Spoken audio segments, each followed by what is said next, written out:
So tell me about it. I am really glad because I was living out in the country and I knew that I couldn't handle anything anymore. And so I just decided to sell and come in here. And someone was very kind and recommended you. So I started here and I am so pleased with my knees. I give them a workout.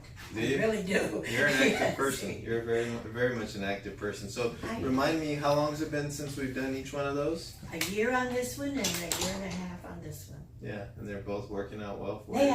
They are. That we saw the X-rays. Yeah, the X-rays actually look real good. They do, and I'm very pleased with it. Okay. And you're staying active. You're able to do everything you want to do. Oh, absolutely. Going to church, grocery stores, doing all A that. mile each way. A mile to Kroger's, mile to the church, mile here. No kidding. Right.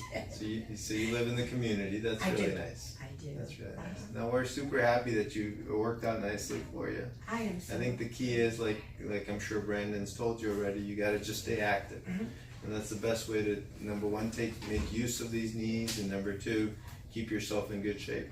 Keep the muscles strong. That's what. Oh, I go to the Y on the days that I don't walk. There you go. Yeah, so we love the Y. Yes, I do. Yeah. I've been there since 1998. You probably run into a few people we know at the Y too. Oh, I'm sure, yes. Yeah.